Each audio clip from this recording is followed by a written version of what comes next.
बिस्मिल्लाहिर्रहमानिर्रहीम। अस्सलाम वालेकुम। लर्निंग प्लेटफॉर्म के साथ मैं हूँ Rizwan. Welcome back to my channel. आज हम डिस्कस करेंगे अपने नेक्स्ट स्कूल ऑफ थॉट को लेक्चर नंबर 8 में, जिसका नाम है साइको एनालिसिस। साइको एनालिसिस में हम चेक करेंगे कि इसका मेन कॉन्सेप्ट क्या है, इसके करैक्टरिस्टिक्स पे बात करेंगे, उसके बाद इसके कंट्रीब्यूटर्स पे बात करेंगे और इस पे होने वाले क्रिटिसिज्म पे भी बात करेंगे।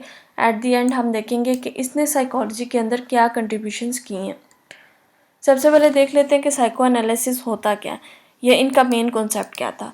इनका जो मेन कॉन्सेप्ट था वो ये था कि ये जो इसके फॉलोअर्स थे या साइको एनालिस्ट थे, इनका कहना था कि इंसान का जो अनकॉन्शियस माइंड है उसको स्टडी करना चाहिए और फिर हमें उसकी वजह से हमें बिहेवियर का जो है वो पता चलता है। तो मेनली इनका ये कहना था कि जो अनकॉन्शियस माइंड होता है उसके इन्फ्लुएंस को हम लोग बिहेवियर के ऊपर चेक करते हैं कि बिहेवियर पर उसका इन्फ्लुएंस क्या है या फिर बिहेवियर उसके ऊपर क्या इन्फ्लुएंस करता है।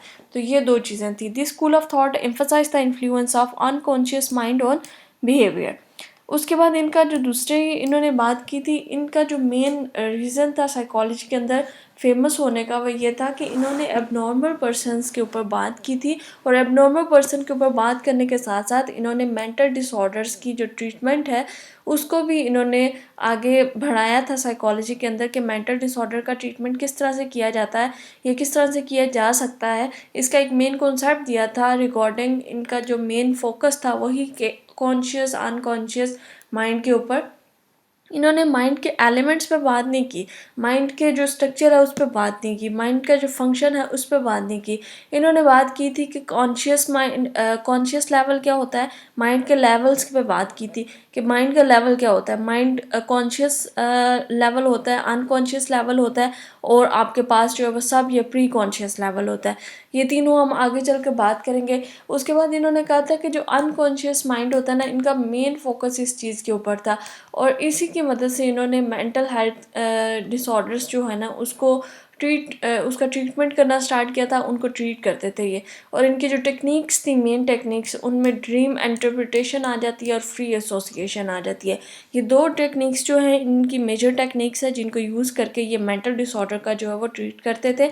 नेक्स्ट अगर हम इसके कंट्रीब्यूटर्स की बात कर लेते हैं तो हमारे पास इसके जो कंट्रीब्यूटर्स हैं, सबसे पहले इसके फाउंडर की बात करें तो सिगमंड फ्रॉइड हैं, जिनका एक नाम है साइकोलॉजी के अंदर, आज भी मॉडर्न साइकोलॉजी के अंदर ये इनका नाम है और ये माने जाने जाते हैं साइकोलॉजी के अंदर एक अच्छी खासी पर्सनैलिटी है और अच्छी खासी इनके फॉलोअर्स हैं आज भी साइकोलॉजी के अंदर अगर देखा जाए। इसके अलावा ये सारे साइको एनालिस्ट थे और इनका इतना जिक्र नहीं आता। ये सिगमंड फ्रॉइड जो हैं ये एक मेजर कंट्रीब्यूटर या मेजर फाउंडर थे साइको एनालिस्ट के। इसके अलावा आपके पास बहुत कार्ल जूंग और इस तरह के बहुत सारे साइकोलॉजिस्ट आ जाते हैं। मैं मेजर साइकोलॉजिस्ट को यहाँ पे डिस्कस करूँगी। सबसे पहले हम सिगमंड फ्रॉइड की बात कर लेते हैं। तो सिगमंड फ्रॉइड जो है ये फाउंडर है साइको एनालिस्ट के। ये आपके पास न्यूरोलॉजिस्ट थे और 1856 में पैदा हुए और इसके अलावा इनको जो है वो फादर ऑफ मॉडर्न साइकोलॉजी भी कहा जाता है। क्यों? क्योंकि इन्होंने मॉडर्न साइकोलॉजी को जो है वो लीड किया था। इनका जो कॉन्सेप्ट था, इनकी जो थेरीज थी, इनका जो स्कूल ऑफ थॉट था, इस स्कूल ऑफ थॉट ने ही आगे लीड किया था कि आगे चल के बहुत सारे साइकोलॉजिस्ट ने अपनी कंट्रीब्यूशंस को शो किया, अपने स्कूल ऑफ थॉट्स को दिया। फॉलोअर्स वो इनके थे, उसके बाद डिटैच हुए इनके स्कूल ऑफ थॉट से और अपना एक नया स्कूल ऑफ थॉट दिया, एक नया कॉन्सेप्ट दिया। लेकिन आइडिया इन्होंने जितने भी साइकोलॉजिस्ट थे उन्होंने यहीं से लिया, इनके स्कूल ऑफ थॉट से लिया था और इनके स्कूल ऑफ थॉट ने आगे बहुत सारे साइकोलॉजिस्ट को लीड किया कि वो नए कॉन्सेप्ट्स को जो है वो फाउंड करें, नए कॉन्सेप्ट्स को जो है वो साइकोलॉजी के अंदर इवॉल्व करें, उनको नए कॉन्सेप्ट्स को जो है वो दें, थेरीज बनाएं। और इसी तरह से आगे चलकर बहुत सारे साइकोलॉजिस्ट ने जो है वो अपनी थेरीज दी थी, इंडिविजुअल थेरीज दी थी। इसके अलावा जो सिगमंड फ्रॉइड के जो वर्क की पे बात करेंगे, थेरीज पे बात करें तो इनका जो काम था, इनकी जो थेरीज थी उसमें क्या कौन कौन सी थेरीज आ जाती हैं। अनकॉन्शियस माइंड पे थेरी दी थी इन्होंने, पर्सनैलिटी पे थेरी दी थी, लाइफ और डेथ इंस्टिंक्ट पे थेरी दी थी, साइको सेक्शुअल डेवलपमेंट पे थेरी दी थी।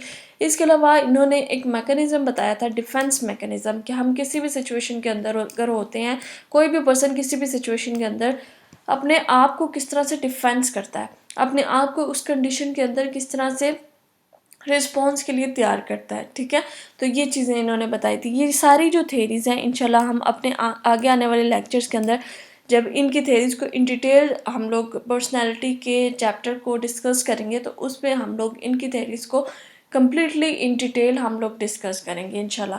तो यहाँ पे हम देख लेते हैं कि ये सारा जो वर्क इन्होंने किया था और भी बहुत सारा काम था जिनकी थे उसका क्या आप हेल्प क्या कर रहा था। इनका जो काम था वो हेल्प कर रहा था कि हमारे जो व्यू ऑफ ड्रीम्स हैं उनको शेप दे रहा था, चाइल्डहुड को शेप दे रहा था, पर्सनैलिटी को, मेमोरी को, सेक्सुअलिटी को एंड थेरेपी को। अब यहाँ पे जो न्यू कंसेप्ट इनका था वो मेनली था कि इन्होंने चाइल्डहुड पे बात की थी, ड्रीम पे बात की थी, सेक्सुअलिटी पे बात की थी, और इसके अलावा आपके पास पर्सनैलिटी पे बात की थी। ये सारी जो आपके पास कॉन्सेप्ट है, इन कॉन्सेप्ट के ऊपर पहले किसी भी स्कूल ऑफ थॉट ने बात नहीं की थी। ये एक मेजर और न्यू कॉन्सेप्ट था एक साइकोलॉजी के अंदर, जो कि फ्रॉइड ने इंट्रोड्यूस करवाया था, सेक्सुअलिटी का, ड्रीम्स का, चाइल्डहुड का और पर्सनैलिटी का। ये सारे जो कॉन्सेप्ट थे इन पे पहले किसी भी स्कूल ऑफ थॉट ने ना बात की थी और ना ही इनका जो है वो आपको कोई भी क्यू मिलता है प्रीवियस स्कूल ऑफ थॉट्स के अंदर। नेक्स्ट बात कर लेते हैं सिगमंड फ्रॉइड के कुछ कॉन्सेप्ट्स की। तो सिगमंड फ्रॉइड ने कहा कि माइंड जो है वो कंपोज होता है कुछ एलिमेंट्स पे। उनको कहा कि ये 3 एलिमेंट्स पे कंपोज होता है, ठीक है, या बना हुआ होता है माइंड जो है। ये 3 एलिमेंट्स जो इन्होंने दिए थे, इन्होंने कहा था कि ईड, ईगो और सुपर ईगो होती है। ईड क्या होती है? ईड आपके पास जो है प्रीमियल अर्ज होती हैं, या फिर आपके पास जो प्राइमरी अर्ज होती हैं, ये प्राइमरी नीड्स होती हैं, वो होती हैं आपके पास। एक विश होती है जिसको आप पूरा करने के लिए फुल जो है वो पूरा करते हैं, ठीक है। उसको फॉर जो है वो आप कोशिश करते हैं कि मैं इस चीज़ को जो है वो कंपनसेट कर सकूं और ग्रेटिफिकेशन ले सकूं। तो फ्राइड ने कहा था कि जो ईड होता है वो प्लेयर प्रिंसिपल पर काम करता है और ये अनकॉन्शियस और डिज़ायर्स को पूरा करता है। ये डिज़ायर जो है आपके बेसिक नीड्स भी हो सकती हैं, जैसे हंगर हो गया, उसके बाद आपकी कोई भी फिश होगी, आपकी सेक्सुअल विश होगी। इन्होंने इस पर बात की थी क्योंकि सेक्सुअलिटी पे इन्होंने बहुत ज़्यादा बात की थी। तो यहाँ पे आपका जो प्लेयर प्रिंसिपल है, जिस भी चीज़ से आपको प्लेयर मिलता है उस पे आप जब उस चीज़ को फुलफ़िल करना चाह रहे होते हैं, या वो अर्ज जब आपके माइंड में आती है, तो वो आपके पास एक इड होती है, इनका कहना था। सेकंड इन्होंने बात की थी ईगो पे। इन्होंने कहा था कि जो सेकंड कंपोनेंट होता है वो ईगो होता है, और ये कंपोनेंट जो होता है वो पर्सनैलिटी चेंज होता है डीलिंग विद रियलिटी। अब यहाँ पे ईड तो आपने देख ली कि ईड वो चीज़ होती है कि आपके पास जितने भी अर्ज होते हैं, जितनी भी विश होती हैं, जितनी भी डिज़ायर्स होती हैं आपकी, वो सारी किस में आ जाती हैं जी? ईड में आ जाती हैं। चाहे वो आपकी बेसिक प्राइमरी नीड्स हैं, चाहे वो आपकी सेकेंडरी नीड्स हैं, सारी की सारी। अब यहाँ के ईगो भी बात करें तो ईगो में जो आपके पास आता है वो रियलिटी प्रिंसिपल, यानी ईगो जो है वो रियलिटी पे काम कर रही होती है, रियलिटी प्रिंसिपल पे काम कर रही होती है। अब यहाँ पे आपको एक विश आई, आपको डिज़ायर आया कि मैंने ये काम करना है। फॉर एग्जांपल कि हम कहते हैं कि हमें एक शुगर का पेशेंट है और उसको जो है वो उसका दिल कर रहा है कि उसके सामने केक पड़ा हुआ है, तो वो कह रहा है कि मुझे ये केक खाना है, लेकिन क्योंकि वो शुगर का पेशेंट है तो यहाँ पे उसकी विश क्या है कि उसको ये पीस ऑफ केक खाना है, ठीक है। लेकिन यहाँ पे ईगो क्या कह रही है? ईगो आपको कुछ और कहेगी। पहले हम बात कर लेते हैं कि सुपर ईगो की।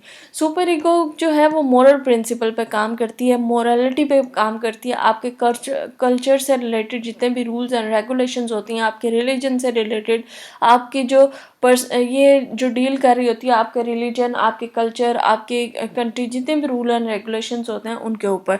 It's a part of personality that holds all the ideas and values we internalise from our parents and culture. ये सारे वो आइडियाज़ और वैल्यूज़ पे काम करती है जो कि हमें पेरेंट्स और कल्चर से मिलते हैं। तो यहाँ पे जो सुपर ईगो है वो मोरल प्रिंसिपल पे काम कर रही होती है। यहाँ पे अगर इनका कनेक्शन मैं देखा आपको बताऊँ तो यहाँ पे ईड क्या थी, मैंने आपको एग्जांपल दे रही थी कि ईड वो चीज़ है जब आप फॉर एग्जांपल हमने ली थी कि एक शुगर पेशेंट है और उसके सामने केक पड़ा हुआ है, तो वो क्या कहेगा कि मुझे ये पीस ऑफ केक खाना है क्योंकि ये बहुत ही डिलीशियस लग रहा है। तो ये आपके पास क्या आ गई? ईड आ गई, विश आ गई आपकी, उसकी डिज़ायर आ गया। अब यहाँ पे चले जाते हैं जी मोरल ईगो में, सॉरी सुपर ईगो में। सुपर ईगो क्योंकि मोरालिटी पे काम करती है, तो वो कहेगी नहीं, अगर तुम खाओगे तो तुम्हारी शुगर हाई हो जाएगी, ये हो जाएगा, जाएगा, वो हो जाएगा, ऐसा हो जाएगा। उसके माइंड में ये चीज़ें आना स्टार्ट हो जाती हैं कि ये एक रूल है कि शुगर पेशेंट ने जो है वो मीठे को, स्वीट को अवॉइड करना है, इन चीज़ों को अवॉइड करना है। तो यहाँ पे ईट जो है इन दोनों को बैलेंस करेगी। इन दोनों को बैलेंस कैसे करेगी? ईट क्या कह रही है? मुझे खाना ही खाना है। सुपर ईगो क्या कह रही है? नहीं, तुम्हें नहीं खाना। तो ये दोनों चीज़ों को किस तरह से बैलेंस करेगी? कौन बैलेंस करेगा? इन दोनों चीज़ों को बैलेंस करेगा जी ईगो। ईगो कैसे बैलेंस करेगा? कहेगा कि तुम अगर एक छोटा सा पीस, छोटा सा चंक जो है वो एक बाइट ले लेते हो, उसके बाद अगर तुम सारा दिन इस तरह की कोई चीज़ नहीं खाते और मेडिसिन ले लेते हो, तो तुम इन चीज़ों से बच सकते हो। तुम्हारी ईट भी पूरी हो जाएगी, कंपनसेट हो जाएगी, और तुम्हारी सुपर ईगो भी जो है वो कंपनसेट हो जाएगी, न्यूट्रलाइज हो जाएगी। तो यहाँ पे ईगो जो है वो बैलेंस करती है इन दोनों को, ईट और सुपर ईगो को बैलेंस करके। वो क्योंकि वो रियलिटी प्रिंसिपल पे काम कर रही होती है, सारी रियलिटी का एनालिसिस लेने के बाद वो आपको एक डिसीजन देती है कि आपने ये काम करना है या नहीं करना है, या किस तरीके से करना है, किस तरीके से इन चीज़ों को बैलेंस करना है। तो यहाँ पे जो ईट है वो अनकॉन्शियस माइंड में पाई जाती है। अनकॉन्शियस लेवल क्या होता है हम आगे बात करेंगे, जो कि हमारी अवेयरनेस से बिलो होता है। इसके अलावा जो ईगो है वो हमारी प्री कॉन्शियस और कॉन्शियस लेवल पे बात करती है, पे होती है। कॉन्शियस लेवल क्या होता है कि जिसमें हम अवेयर होते हैं, हम अपने वर्ड से अवेयर होते हैं। अभी मैं बात कर रही हूँ तो मैं कॉन्शियस लेवल पे बात कर रही हूँ आपसे। मैं अवेयर हूँ कि मैं क्या बोल रही हूँ, मेरी फीलिंग्स क्या है, मेरे आइडियाज़ क्या है, मेरे थॉट्स क्या हैं, ये सारी चीज़ें कॉन्शियस लेवल पे आ जाती हैं। इसके अलावा प्री कॉन्शियस लेवल होता है जो कि ईजिली आपको जो है वो आप उसको रिकॉल कर सकते हो, आपको याद होता है, आपको पता होता है कि मैंने अभी थोड़ी देर पहले जो है वो ये काम किया था, मैंने अभी थोड़ी देर पहले जो है वो ये खाया था, ये पिया था, या ये मुझे हुआ था। ये सारी चीज़ें आपको याद होती हैं, तो ये प्री कॉन्शियस लेवल पे होती हैं। नेक्स्ट आप बात कर लेते हैं जी माइंड कॉन्शियसनेस पे जो बात की थी फ्राइड ने। कॉन्शियसनेस पे जो बात की थी फ्राइड ने वो ये की थी कि कॉन्शियसनेस जो होता है वो अवेयरनेस होती है लाइफ के बारे में, आपकी सराउंडिंग के बारे में, आपके इंटरनल और एक्सटर्नल स्टिमुलाई के बारे में। बेसिकली कॉन्शियसनेस का ये कॉन्सेप्ट दिया था फ्राइड ने। और कॉन्शियसनेस को इन्होंने 3 पार्ट्स में डिवाइड किया था। इन्होंने बात की थी कि कॉन्शियस लेवल होता है, एक प्री कॉन्शियस लेवल होता है और एक अनकॉन्शियस लेवल होता है। अनकॉन्शियस लेवल में वो सारे इंस्टिंक्ट और फियर्स और सेल्फिश एंड मोटिव्स और ये सारी चीज़ें आ जाती हैं जिनसे हम अवेयर नहीं होते, जो हमारे चाइल्डहुड में होते हैं, ठीक है, जिनसे बिल्कुल हम लोग अनअवेयर होते हैं। और फ्राइड के मुताबिक हमारे जितने भी मेंटल डिसऑर्डर्स हैं, ये अनकॉन्शियस लेवल में जितनी भी हमारी प्रॉब्लम्स होती हैं, जितने भी हमारे जो है वो कॉन्फ्लिक्ट्स चल रहे होते हैं, ये कॉन्फ्लिक्ट्स जो हमारे वहाँ पे स्टोर होते हैं उनकी वजह से होते हैं। और उसके बाद इन्होंने प्री कॉन्शियस लेवल पे बात करें तो इन्होंने कहा था कि ये जो बिल्कुल अभी आपको न्यूली याद है और जिनको आप रिकॉल कर सकते हो, जो कि आपकी मेमोरी में स्टोर है, जिनको आप इजीली रिकॉल कर सकते हो। जैसे कि मैंने आप आगे एग्जांपल दी कि थोड़ी देर पहले आपने क्या किया, कल आपने क्या किया, इस तरह से जितनी भी एग्जांपल्स हैं जिनको आप रिकॉल कर सकते हो, जितनी भी मेमोरीज हैं आपके पास जिनको आप रिकॉल कर सकते हो, बता सकते हो लोगों को, वो आपकी प्री कॉन्शियस या सब कॉन्शियस लेवल पे आ जाती हैं। और सबसे पहले आपके पास आ जाता है जी कॉन्शियस लेवल, जो कि आपका प्रेजेंट लेवल होता है। आप उससे कम्प्लीटली अवेयर होते हो कि आप क्या कर रहे हो, क्या नहीं कर रहे, ये चीज़ें आपके पास आ जाती हैं। और इसको फ्राइड ने आइसबर्ग थ्योरी दी थी। इसके ऊपर भी इंशाल्लाह हम इन डिटेल बात करेंगे जब हम इसकी आइसबर्ग थ्योरी को डिस्कस करेंगे। आगे चलते हैं जी फ्राइड के नेक्स्ट कॉन्सेप्ट में। तो फ्राइड ने जो नेक्स्ट कॉन्सेप्ट दिया था वो था इनका साइकोसेक्सुअल स्टेजेस ऑफ डेवलपमेंट। मैं यहाँ पर डिटेल में डिस्कस नहीं करूँगी, ये आपके पास शो करवाई गई हुई है। 5 स्टेजेस इन्होंने दी थी पर्सनैलिटी डेवलपमेंट की, और यहाँ पे इन्होंने इनकी जो एज लिमिट थी वो 0 से लेकर इन्होंने 11 ईयर्स तक दी थी, 11 से अडल्ट तक दिए थी। और यहाँ पे आपको बात करते हुए मिलते हैं कि सबसे पहले कहते हैं कि ओरली बच्चा जो है वो अडॉप्ट करता है चीज़ों को, ओरली अचीव करता है, ओरली जो है वो ग्रेटिफिकेशंस हासिल करता है, और ओरली जो है वो सीखता है चीज़ों को। यहाँ पे नेक्स्ट आ जाता है जी एनल स्टेज, जहाँ पे वो टॉयलेट ट्रेनिंग की बात करते हैं। इसके बाद फिलिक स्टेज आ जाता है जहाँ पे वो मेल और फीमेल डिफरेंस की बात करते हैं, लिटेंसिव की बात करते हैं नेक्स्ट स्टेज के ऊपर, और नेक्स्ट आपके पास एट द लास्ट स्टेज वो जेनिटल की बात कर रहे होते हैं। इन सबको इन डिटेल डिस्कस करेंगे कि इन सब में क्या पाया जाता है, क्यों पाया जाता है, और किस स्टेज के ऊपर क्या कॉन्सेप्ट है। इंशाल्लाह अपने आने वाली वीडियोस में इन सबको डिस्कस करेंगे। यहाँ पे मैं आपको एक ओवरव्यू दे रही हूँ कि फ्राइड की क्या कंट्रीब्यूशंस रही हैं साइकोलॉजी के अंदर, या उनकी जो थेरीज थी वो कौन कौन सी थी। नेक्स्ट बात साइकोएनालिसिस के क्रिटिसिज्म के ऊपर। तो इनके ऊपर जो क्रिटिसिज्म हुआ सबसे पहले कि इनके मेथड ऑफ डाटा कलेक्शन पे हुआ था, क्योंकि इनका जो मेथड था वो एक जो डाटा कलेक्शन का मेथड था वो एक साइंटिफिक मेथड नहीं था, जिसकी वजह से डिफ़िकल्टी थी कि इसको दोबारा से मेजर किया जाए और इसको दोबारा से क्वांटिफाई किया जाए। जितना भी इन्होंने डाटा कलेक्ट किया था सिगमंड फ्रॉइड ने, वो अपनी क्लिनिकल ऑब्जर्वेशन से कलेक्ट किया था और कोई भी एक्सपेरिमेंटल ऑब्जर्वेशन नहीं हुई थी, जिसकी वजह से ये डिफ़िकल्ट टू मेजर था। दोबारा से इसको मेजर नहीं किया जा सकता था और दोबारा से इसको क्वांटिफाई नहीं किया जा सकता था। नेक्स्ट पे जो कंट्रीब्यूशन हुई थी वो यही थी कि स्टडी जो है वो बेस कर रही है क्लिनिकल ऑब्जर्वेशन पे और साइंटिफिक रिसर्च नहीं है, जिसकी वजह से हम आगे चलकर इसको रिकॉल या ऑब्जर्व नहीं कर सकते। उसके बाद इन पे नेक्स्ट जो क्रिटिसिज्म हुआ था कि इन्होंने ओवर एम्फोसाइज किया है सेक्स को, एग्रेशन को, अनकॉन्शियस माइंड को और चाइल्डहुड एक्सपीरियंस को। इन सब चीज़ों को इन्होंने बहुत ज़्यादा जो है वो ओवर एम्फोसाइज कर दिया था और ओवर एम्फोसाइज करने के वजह से इन्होंने जो नेसेसरी कॉन्सेप्ट थे साइकोलॉजी के अंदर उनको भी इग्नोर कर दिया था। उसके बाद इन पे जो नेक्स्ट क्रिटिसिज्म था वो ये था कि ये बहुत ही लेंथी कॉन्सेप्ट है, क्योंकि क्लिनिकल ऑब्जर्वेशन अगर आप करने लग जाए तो एक पर्सन के ऊपर, तो ये एक लॉन्गिट्यूडनल स्टडी बन जाती है और लॉन्गिट्यूडनल स्टडी जो है वो एक लेंथी होती है, आपके पास एक कॉस्टली वे होता है रिसर्च का। इसके अलावा आपके पास इसमें limited effectiveness of psycho analysis के, क्योंकि ये कॉस्टली और लेंथी प्रोसेस था इसलिए इसको लिमिटेड इफेक्टिवनेस कहा गया। उसके बाद इनकी जो पर्सनैलिटी थेरीज भी थी उनको क्रिटिसाइज़ किया गया और कहा गया कि जो पर्सनैलिटी थेरीज है उनके अंदर सिर्फ जो है वो न्यूट्रोसिज्म की बात की गई है, ठीक है, न्यूरोटिक पर्सनैलिटी की बात की गई है और इसके जितने भी पॉजिटिव इफेक्ट्स हैं और जितने भी अदर इमोशनल हेल्थी पर्सनस हैं उनके ट्रेड्स के ऊपर बात नहीं की कि स्केप्टिसिज्म की वजह से इनको जो है क्रिटिसाइज़ किया गया, क्योंकि एक साइंटिफिक बेस्ड स्टडी नहीं थी, कोई भी एक प्रॉपर जो है वो मेथड नहीं था इनकी रिसर्च का, इसकी वजह से। इनके कंट्रीब्यूशन की बात करें तो आपके पास जो इनका कंट्रीब्यूशन मिलता है, ये इन्होंने एक साइकोलॉजी को एक नई डोमेन दी थी, एक नया जो है वो कॉन्सेप्ट दिया था, इनकी डोमेन को, साइकोलॉजी की डोमेन को जो है वो एक्सपेंड किया था। इसके बाद इनकी जो कंट्रीब्यूशन थी इसकी वजह से एक्सपेरिमेंटल साइकोलॉजी के बहुत ज़्यादा जो है वो जो एक नया रुख मिला था एक्सपेरिमेंटल साइकोलॉजी को। इनकी जो एक्सपेरिमेंटल साइकोलॉजी के अंदर कंट्रीब्यूशन थी वो एक मेजर कंट्रीब्यूशन थी, जिसकी वजह से एक्सपेरिमेंटल साइकोलॉजी जो है वो एक्सपेंड हुई थी।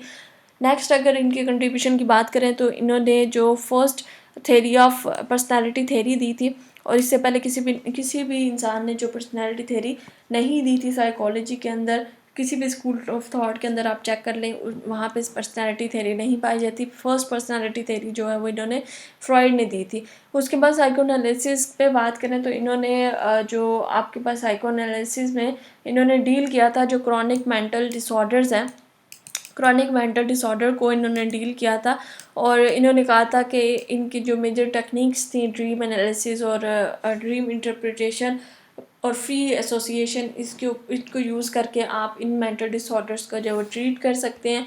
उसके बाद इनकी जो कंट्रीब्यूशन रही है वो नॉर्मल बिहेवियर को स्टडी करने की। अब नॉर्मल बिहेवियर को स्टडी क्यों करना है, इन्होंने कहा था कि अगर आप अब नॉर्मल बिहेवियर को समझना चाहते हैं, उसको अंडरस्टैंड करना चाहते हैं, तो सबसे पहले आपको पता होना चाहिए कि नॉर्मल बिहेवियर क्या होता है। अगर आपको एक चीज़ पता है कि वो नॉर्मली किस तरह से फंक्शन कर रही है, तभी आपको पता चलेगा ना कि वो अब नॉर्मल कब हुई है। फॉर एग्जाम्पल अगर हम ले लेते हैं कि अगर हमारे पास एक मोबाइल फ़ोन है तो वो नॉर्मली वर्क करता है, अब हमें पता होगा कि वो नॉर्मली क्या क्या फंक्शंस हैं उसके, क्या क्या वर्क करता है वो।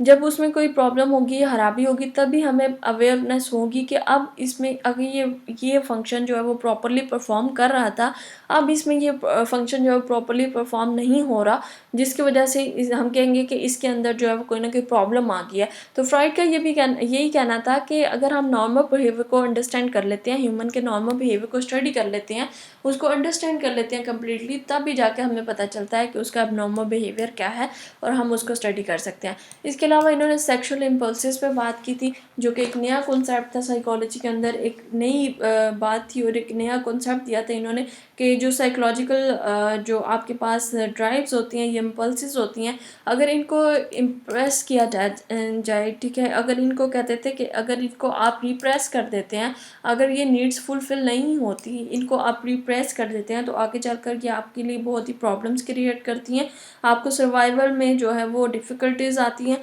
ये हार्मफुल होती है इंसान के लिए। तो इंशाल्लाह जब हम इनकी पर्सनैलिटी थेरीज़ को डिस्कस करेंगे, साइकोसेक्सुअल डेवलपमेंट की स्टेजेस को डिस्कस करेंगे, तो वहाँ पे हम इन डिटेल इस पे बात करेंगे। इसके अलावा इनका जो आप इनकी बेशक इनकी जो साइंटिफिक मेथड था वो नहीं था, ठीक है, स्टडी का, और इनकी स्टडी के मेथड पे जो है वो क्रिटिसिज्म हुआ था। इसके बावजूद इसका साइकोलॉजी के अंदर एक वाइटल रोल रहा है, एक वाइटल फोर्स के तौर पर ये साइकोलॉजी के अंदर माना जाना जाता है। ये स्कूल ऑफ थॉट जो है वो साइको एनालिसिस, और क्योंकि इसके ऊपर जो है बहुत सारे आगे चल के साइकोलॉजिस्ट ने जो है वो काम किया था, और काम करने के बाद इनके नतीजे में बहुत सारे साइकोलॉजिस्ट ने अपने इंडिविजुअल स्कूल ऑफ थॉट्स को भी दिया था। उसके बाद इनका कहना था कि जितने भी हमारे साथ डेली रूटीन में काम करते हैं, चाहे वो ड्रीम है, हमें ख्वाब आते हैं, हम जो है वो हमारी जो फ्री व्हील्स होती हैं, हमारे जो मेंटल इवेंट्स होते हैं, इन सब को हम एनालिसिस कर सकते हैं, और इन सब को एनालिसिस करके हम बिहेवियर को स्टडी कर सकते हैं। तो ये इनकी मेजर कंट्रीब्यूशन थी साइकोलॉजी के अंदर। Thank you so much for watching my video. ये थी हमारी आज की वीडियो जिसमें हमने साइको एनालिसिस को डिस्कस किया। आई होप ये आपके लिए हेल्पफुल रही होगी। लाइक कीजिएगा, सब्सक्राइब कीजिएगा, और बेल आइकन का बटन दबाना भी मत भूलिएगा। मिलते हैं अपनी नेक्स्ट वीडियो में, तब तक के लिए फ़ी अमान अल्लाह।